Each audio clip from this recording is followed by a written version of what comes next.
Boa noite, irmãos. É uma satisfação estar à frente para falar da palavra do Senhor mais uma vez. Que Deus possa nos abençoar e nos dar sabedoria naquilo que vamos meditar hoje à noite. Que apareça a cruz de Cristo, não um pregador. Nós estamos aqui para concorrer com outros pregadores, para falar mais bonito, para falar mais alto, ou para ser mais inteligente na busca de versículos. Não. O pregador deve estar à frente para agradecer o nome do Senhor. Devemos nos preocupar com a saúde espiritual em primeiro lugar, da igreja e nossa, e fazer isso com responsabilidade, com respeito a todas as religiões, tudo aquilo que falamos, que discordamos até da crença de outras religiões. Nós devemos ter o devido respeito e colocar aquilo que nós cremos ser correto, de forma a mostrar amor às pessoas e preocupação com a salvação de cada uma delas. E o que eu percebo muitas vezes, que muitas pessoas leem a Bíblia, até estudam, mas se colocam distante dela. Levam uma vida de uma forma distante daquilo que ela estuda, daquilo que ela professa crer.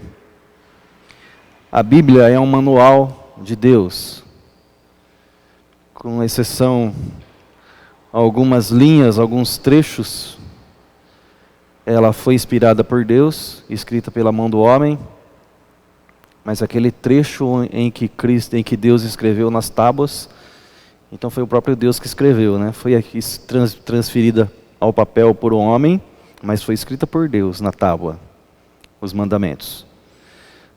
Então, a Bíblia é um manual inspirada por Deus. E é o nosso manual de vida.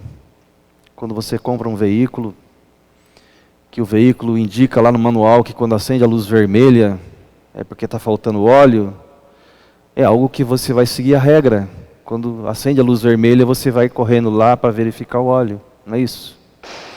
Você compra um eletroeletrônico, ali no manual explica como você liga, como você configura, como você faz a programação, e você vai seguir à risca tudo que está naquele manual. E a Bíblia não é diferente disso. A Bíblia é o manual que nós devemos colocar em prática em nossas vidas. O que aconteceu com os antepassados, acontece conosco hoje. Forma diferente, fatos diferentes, mas é uma forma que Deus tem de trabalhar no seu devido tempo. E hoje, os Adãos, os Davis, as Evas, os Abraãos, os profetas, os apóstolos, somos nós. É conosco que Deus vai trabalhar no dia de hoje. Ele não vai trazer ninguém do passado para fazer aquilo que Ele quer. Ele vai usar eu e você para fazer aquilo que Ele quer. E qual a instrução que nós temos? Nós temos a Bíblia. Aquilo que aconteceu com os nossos antepassados é um paralelo que nós temos que colocar nas nossas vidas hoje. Não simplesmente ler e achar lindo, achar maravilhoso, achar que Deus tirou algo tão bom, né, um exemplo tão maravilhoso para a gente ter hoje, mas se colocar distante daquele acontecimento, daquele fato. Então, tudo que a gente tem registrado no passado, nós temos que colocar um paralelo em nossas vidas, mas um paralelo próximo, para a gente se espelhar nele e agir conforme aconteceu no passado. É assim que Deus quer, é assim, por isso que Deus deixou registrado.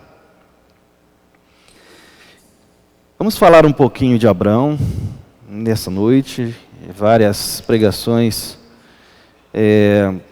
Não muito tempo falaram dele, mas por que falar mais uma vez dele? Vamos falar de uma forma um pouco diferente, buscando um paralelo próximo, como eu estou dizendo, colocando as nossas vidas bem próximo ao que aconteceu com Abraão, e saber que é assim que Deus trabalha conosco ainda hoje. Então, no capítulo 12, primeiramente, de Gênesis, vamos fazer uma leitura lá.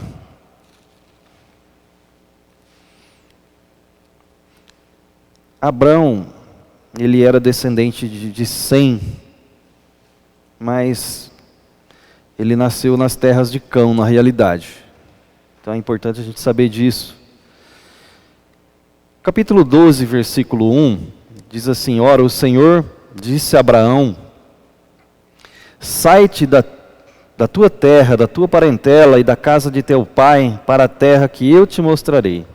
E far-te-ei uma grande nação, e abençoar-te-ei, e engrandecerei o teu nome, e tu serás uma bênção, e abençoarei os que te abençoarem, e amaldiçoarei os que te amaldiçoarem, e em ti serão benditas todas as famílias da terra.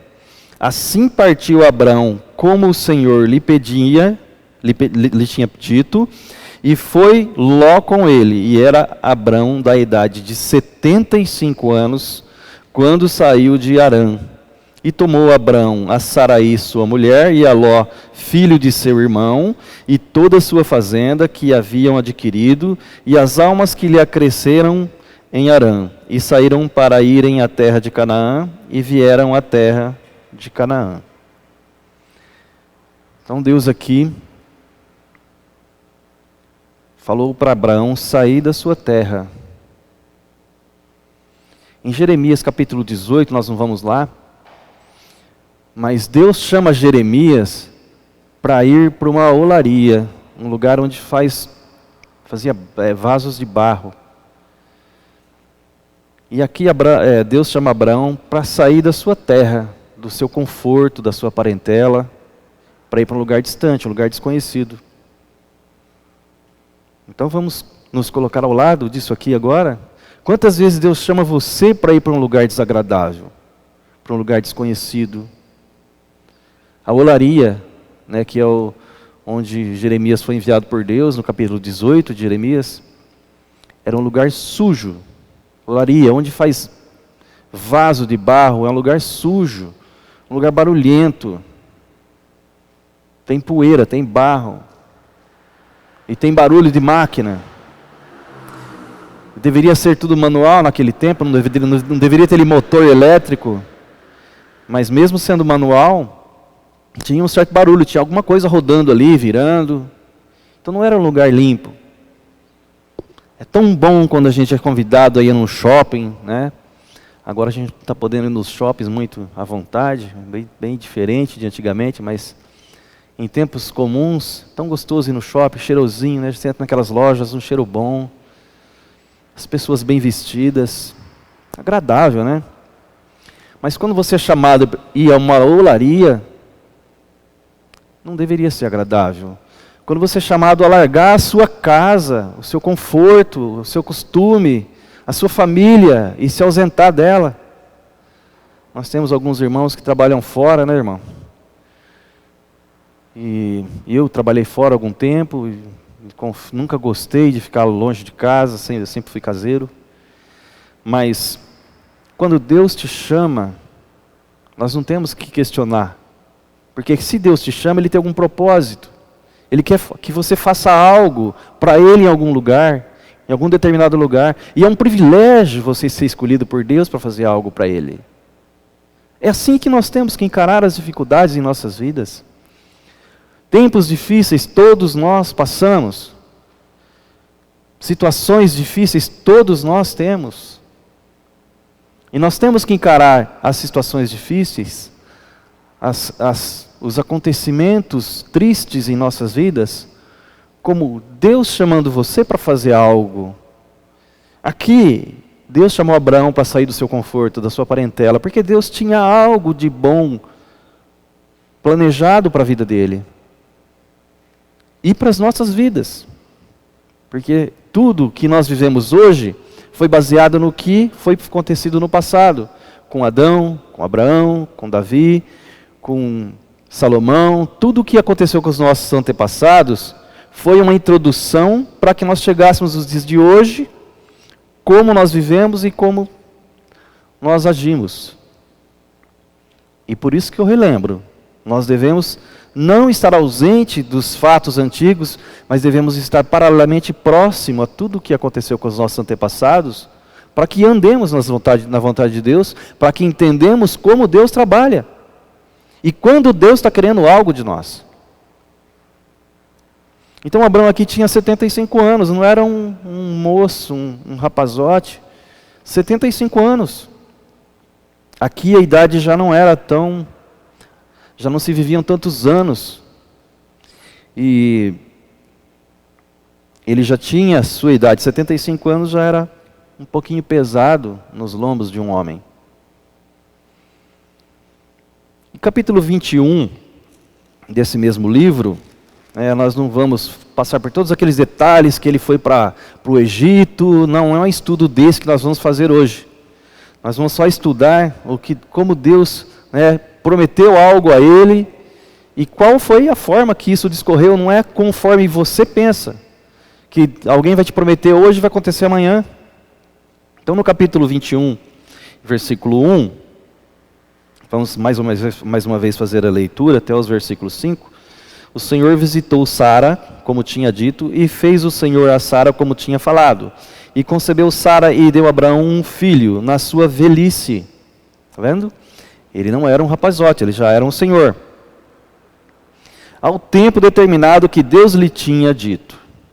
E chamou Abraão o nome de seu filho, que nascera, que Sara lhe dera, porque sabemos que ele teve um filho com a escrava, Agar, e não era dessa geração que Deus prometia a Abraão que ele teria, que dele viria uma grande nação, mas sim do filho dele com Sara, que era o casal original.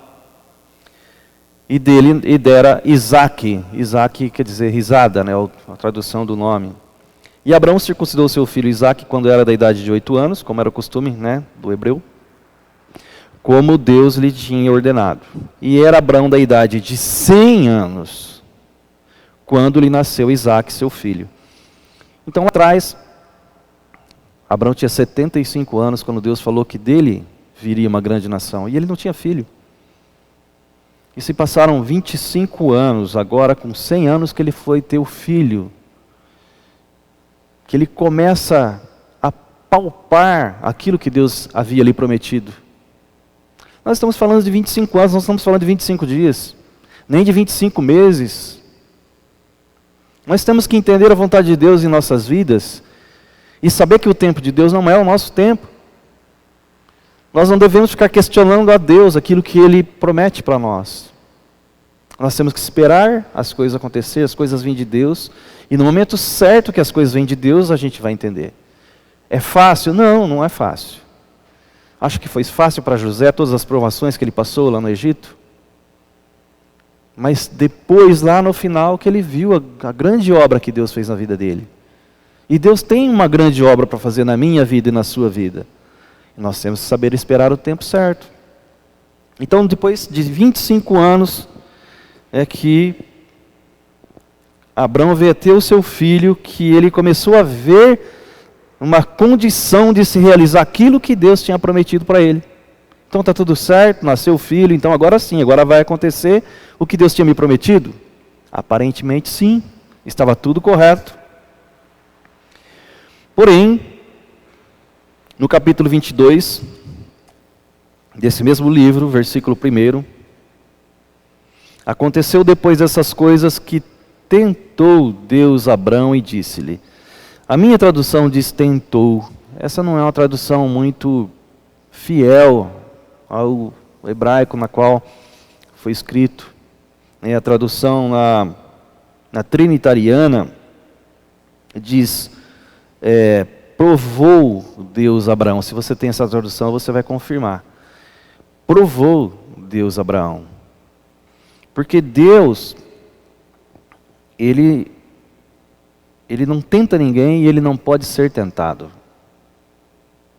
Tiago capítulo 1, versículo 13, não precisamos ir lá, que o tempo é curto e eu quero concluir o assunto, e não quero cansar os irmãos. Tiago capítulo 1, versículo 13 diz, ninguém sendo tentado diga de Deus sou tentado, porque Deus não pode ser tentado pelo mal e a ninguém tenta. Mas Deus prova. Ele vê até onde vai a sua fidelidade, o seu amor, a sua confiança, o seu zelo pelas coisas dele. E é com isso que nós temos que ter cuidado em nossas vidas. Nunca né, desanimar daquilo que Deus prometeu para você. Porque Deus prometeu para todos nós, às vezes a mesma coisa, e a Bíblia está repleta de coisas que Cristo prometeu para nós. E nós temos confiança que isso vai acontecer um dia.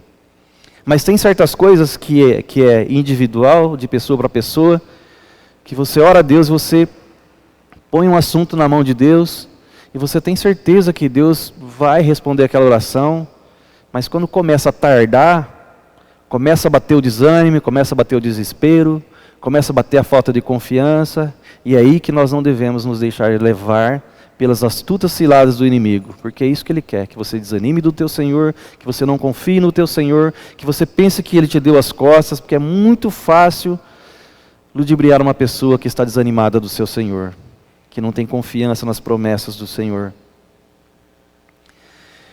E aqui, no versículo 1 de capítulo 22, né, que fala que Deus provou Abraão, né? Tem alguns outros versículos aqui, Tiago 1:12 diz, bem-aventurado o varão que sofre a tentação, porque quando for provado, olha a palavra correta aqui, quando for provado, receberá a coroa da vida, a qual o Senhor tem prometido aos que o amam. Está vendo? Já está falando aqui de uma promessa, Deus nos prometeu uma coroa da vida. Pela nossa perseverança, pela nossa confiança, né, por aquilo que a gente faz de bom, a gente vai ter um prêmio, uma coroa. Não está falando de salvação, a coroa é um prêmio que você tem pelas boas obras que você faz. Nós não dependemos de boas obras para sermos salvos, mas dependemos de boas obras para termos a coroa, para termos um prêmio por aquilo de bom que a gente faz para o Senhor. Ainda 1 Coríntios capítulo 10:13 diz, não veio sobre vós tentação senão humana, mas fiel é Deus que vos não deixará tentar acima do que podeis. Antes com a tentação, ou com a provação, dará também o escape, para que a possais suportar. Então não tem algo tão incontrolável, tão maravilhoso nessa vida que você não possa controlar e não possa cair nele. A palavra está dizendo que não é maior, nunca é a tentação é maior do que aquilo que você pode suportar. Deus vai dar uma válvula de escape para você suportar. Quem que às vezes, né, não é tentado a fazer alguma coisa errada? Todos nós somos, a cada dia, tentados a fazer algo de errado. Mas todo aquele que é convertido tem o Espírito Santo do Senhor que trabalha no nosso íntimo, trabalha no nosso coração e dizendo, não faça isso. Quem já não assistiu o desenho do Tom e Jerry, né? Tem o diabinho do lado e o anjinho do outro, né? Eu estou ilustrando, é algo que acontece dentro de nós, que o desenho ali figura exatamente como acontece. É o lado da carne, é o lado humano que quer levar você a fazer algo que não é bom, que não agrada ao Senhor, mas tem o lado do Espírito Santo que fala, não, você não deve fazer isso. Isso vai desagradar o teu Criador. Só para ilustrar, né, aquilo que acontece dentro de nós. E ainda Tiago 1:14 diz, mas cada um é tentado quando atraído e engodado pela sua própria concupiscência. Esse versículo me leva lá no começo, quando a serpente ofereceu o fruto a Eva. O versículo é interessante. Deixa eu ver se eu acho aqui. Versículo 6 do capítulo 3 de Gênesis. Olha só. Vendo a mulher que aquela árvore era boa, quer dizer, ela viu. Olha só, né, o primeiro aspecto. Ela viu, olhou o fruto que a serpente oferecia a ela. Vendo a mulher que aquela árvore era boa para se comer e agradável aos olhos, e árvore desejável, olha o segundo aspecto, ela viu e ela desejou, é o segundo aspecto. Desejável para dar entendimento, tomou o seu fruto e comeu, olha o terceiro aspecto aí, são 3 aspectos, ela olhou, desejou e comeu. As coisas em nossas vidas não acontecem assim, instantaneamente, tem fases, tem aspectos. A gente olha, a gente avalia, a gente pensa, a gente pondera se é agradável, se não é, se é gostoso, se não é, se eu posso, se eu não posso, o que vai gerar aquilo. Então ninguém é bobinho, ninguém é inocente, aquele que estuda a Bíblia, para cair numa astúcia e depois dizer assim, eu sou inocente, eu não sabia, eu não vi, foi muito de repente, não. As coisas é como aconteceu aqui, é um paralelo. Vamos colocar a nossa vida paralelo, próximo do que a Bíblia está dizendo. Eva olhou, desejou e comeu. Ela teve tempo para meditar, ela teve tempo para analisar, para esquadrinhar aquilo, se ia ser bom. Mas ela optou por errar. E aqui em Tiago 1,14, é o que me leva para esse versículo. Mas cada um é tentado quando atraído e engodado, enganado pela sua própria concupiscência, pelo seu próprio desejo. Então devemos ter cuidado com aquilo que nós desejamos, né? Voltando para o nosso capítulo 22, que eu comecei lá no versículo 1, né? Que eu disse lá que Deus provou a Abraão e disse-lhe: toma agora o teu filho, o teu único filho, Isaque, a quem amas, e vai-te à terra de Moriá. Eu creio que aqui Isaque deveria ter mais ou menos uns 15 anos já. É para ver que eu veja como é rápido as coisas que a Bíblia relata. Nem sempre um versículo para o outro é um dia atrás do outro, ou um minuto atrás do outro, mas aqui já passou, né, uns 15 anos mais ou menos, eu creio que deveria ter mais ou menos aproximadamente uns 15 anos. E o Monte Moriá, quer dizer, Javé provê, né, até ficou esse nome. É o local onde Abraão deveria, né, fazer o sacrifício, como a gente está lendo aqui. Provavelmente foi ali que foi construído o templo de Salomão, futuramente. E aqui, né, no versículo 2, Deus está falando para ele ir até esse monte e oferece ali em holocausto sobre uma das montanhas que eu te direi. Veja só como de repente aquilo que parecia tão certo, tão correto, realizando aquilo que Deus tinha prometido, agora cai tudo por terra. Se ele tinha só um filho e ele tinha que sacrificar aquele filho, como é que ia dar certo a promessa que Deus fez? O momento para se perder a fé, não? O momento para se perguntar, mas que Deus é esse que eu sirvo? Momento para se dizer assim, quer saber de uma coisa? Eu vou fazer aquilo que eu estava com vontade de fazer, que eu não estava fazendo, porque eu estava considerando, né, importante essa vida religiosa minha, então agora que caiu por terra mesmo, né? Gente, olha, eu estou colocando um paralelo do que acontece conosco hoje. É muito comum você ver as pessoas hoje fazer isso. Primeira coisa que fica claro que não vai acontecer aquilo de bom que Deus tinha prometido para ele, então acabou, né? Caiu da graça, caiu da fé, fica descaminhado, desigrejado, não quer mais saber do Evangelho. Se alguém fala de Jesus, blasfema, desencaminha aquele que está procurando o caminho do Senhor, por causa de algo que ele não soube esperar o momento certo, ele não soube destrinchar o problema, ele não soube depender de Deus, esperar em Deus aquilo que Deus mesmo tinha prometido. Mas não foi isso que Abraão fez. Eu estou colocando um paralelo do que é comum nós vermos pessoas fazerem hoje em nossos dias. E nós não devemos ser tentados a isso. Nós não devemos enfraquecer no momento em que as coisas parecem difíceis. Veja quantas dificuldades os antepassados tiveram. E quantas coisas boas Deus tirou das dificuldades que eles tiveram.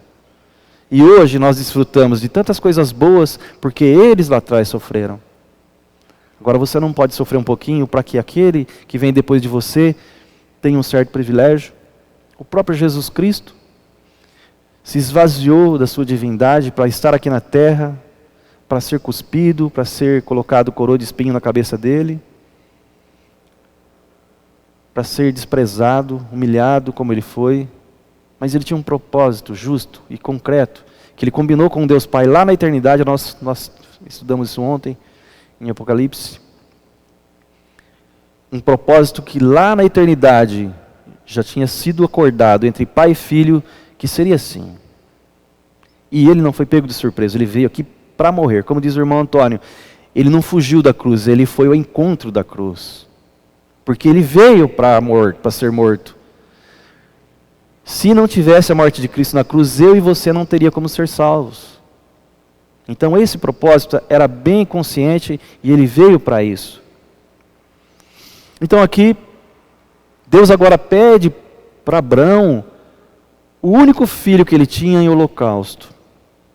Então se levantou, versículo 3, de capítulo 22 de Gênesis. Então se levantou Abraão pela manhã, de madrugada, e arrumou o seu jumento, abaldoou aqui, mas arrumou o seu jumento, e tomou consigo 2 de seus moços e Isaque, dos seus servos, seu filho, e fendeu lenha para o holocausto, e levantou-se e foi ao lugar que Deus lhe dissera.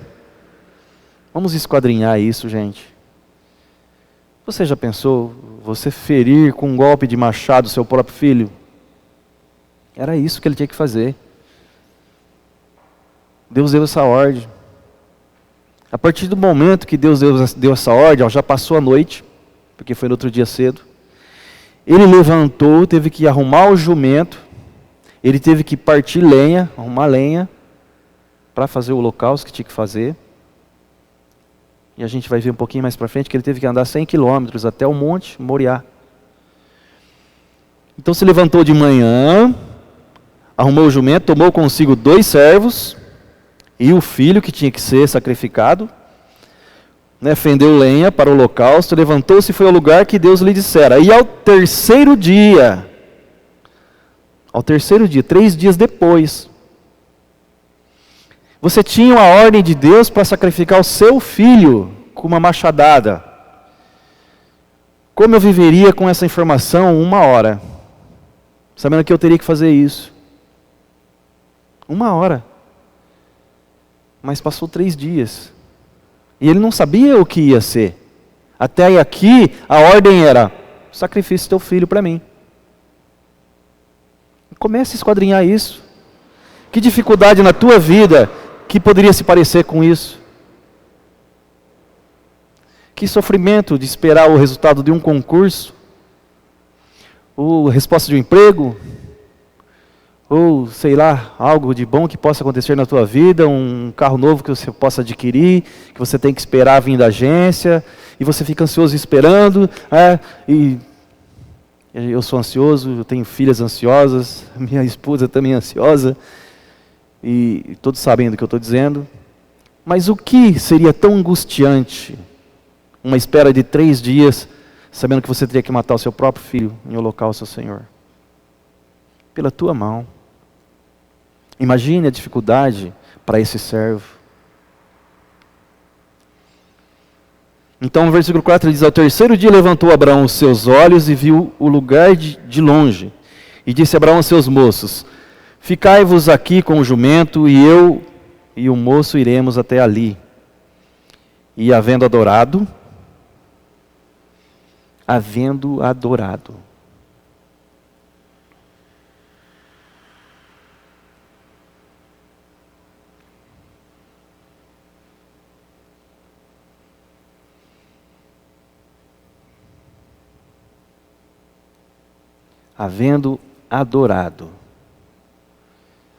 depois de uma ordem dessa, nos dias de hoje, quem aqui ia dizer: graças a Deus, louvado seja o nome do Senhor, eu vou ter que matar o meu filho em oferenda a Ele?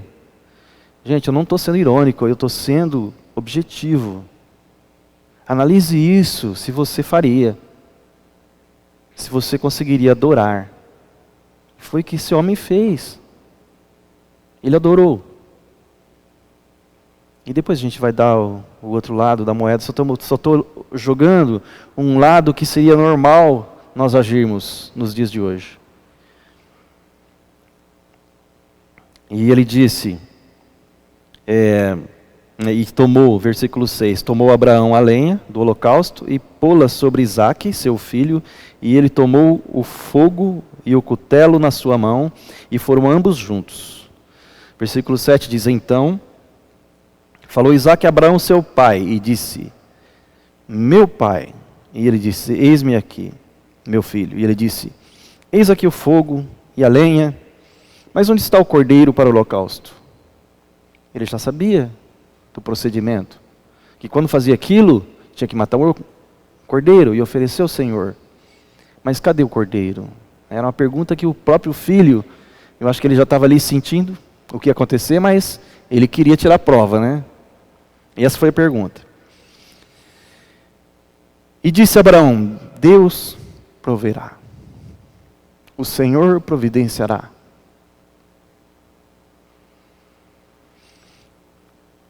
O Senhor providenciará para o cordeiro para o holocausto, meu filho. Assim caminhavam ambos juntos e vieram ao lugar que Deus lhe dissera, e edificou Abraão ali um altar, e pôs em ordem a lenha, amarrou Isaque seu filho e deitou-o sobre o altar, em cima da lenha, e estendeu Abraão a sua mão e tomou o cutelo para imolar o seu filho, ou para sacrificar o seu filho. Mas o anjo do Senhor lhe bradou desde os céus e disse: Abraão, Abraão. E ele disse: eis-me aqui. Então disse: não estendas a tua mão sobre o moço, e não lhe faças nada, porquanto agora sei que temes a Deus, e não me negaste o teu filho, o teu único. Então vejam como Deus provou a fé desse homem. E que Deus deu uma solução para algo que parecia não ter solução. Vamos nos colocar paralelo a essa história? Deus pode pedir para você algo muito difícil para você fazer. Que pode parecer impossível. E nós devemos estar em obediência. Devemos estar confiantes. Que daquilo que parece ser tão mal, Deus vai trazer algo tão bom, tão edificante para ele. Essa é a nossa fé. É assim que nós mostramos em quem nós cremos. É assim que nós mostramos que realmente aceitamos o que a Bíblia fala. Que viver, que morrer em Cristo é lucro, como dizia Paulo. Se tivermos que morrer por Cristo, é lucro. Tem aquele versículo que fala que não devemos temer ao homem que pode nos tirar a vida, mas devemos temer a Deus, que além de tirar a nossa vida, Ele pode mandar você para o inferno, né?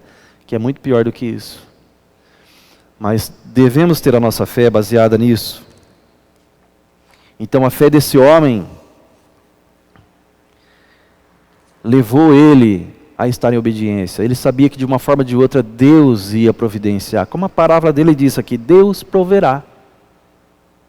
Eu não sei se ele cria que Deus poderia ressuscitar Isaque. Alguma coisa ele tinha com ele que dava forças, que dava confiança para ele estar em obediência. Porque Deus tinha prometido que viria uma grande nação. E Deus não é mentiroso. Deus cumpre cada vírgula, cada ponto que Ele promete. Ele cumpre. E esse homem teve essa fé, ele tinha certeza que de uma forma ou de outra ia se concluir aquilo que ele haveria prometido.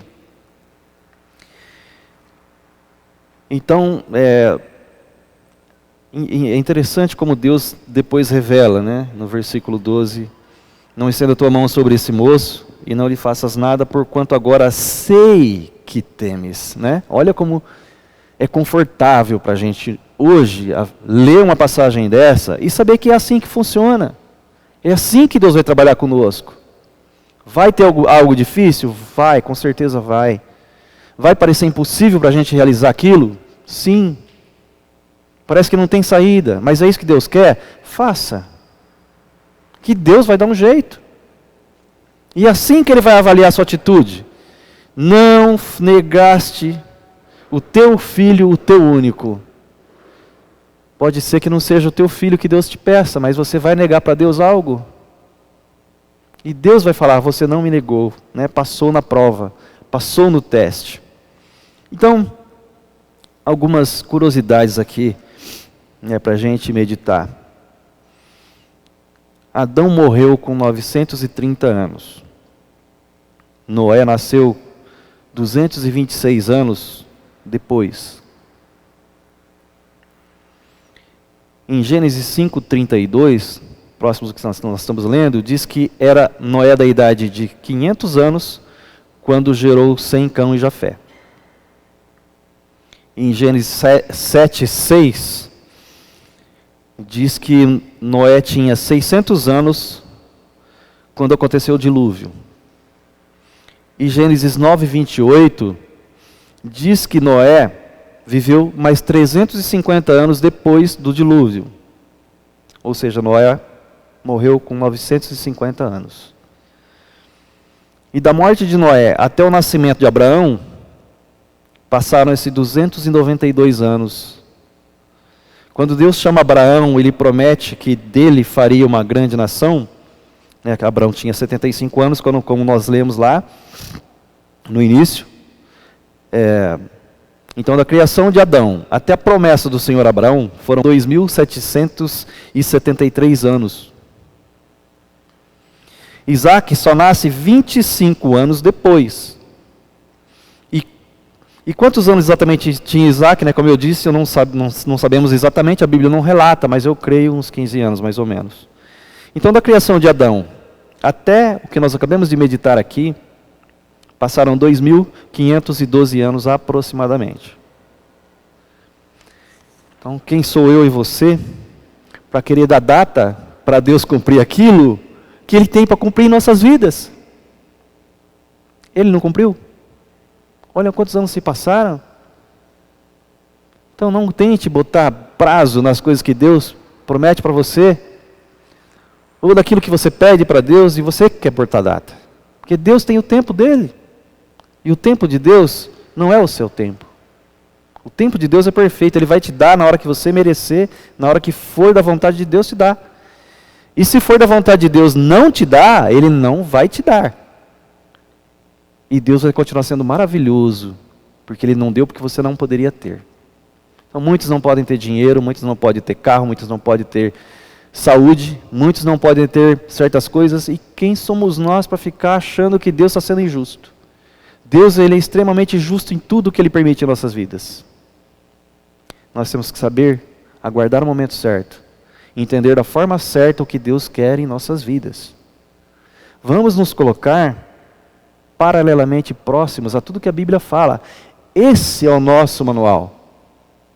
Se aconteceram com eles, está acontecendo conosco e vai continuar acontecendo da mesma forma. Deus tem o estilo dele de trabalhar, Ele muda às vezes a forma de trabalho, mas nós temos que colocar paralelamente às nossas vidas o que a Bíblia diz. Então foi assim no antepassado, nós também vamos passar por essas situações. Que Deus possa então abençoar a sua palavra. Eu disse que seria um pouquinho diferente o estudo, não vamos esquadrinhar a vida de Abraão, mas simplesmente a obediência, a sinceridade, a confiança que ele tinha no Senhor. Que sejamos assim também, crentes confiantes, zelosos pelas coisas do Senhor. Que Deus possa abençoar a sua palavra. Passe por irmão Daniel.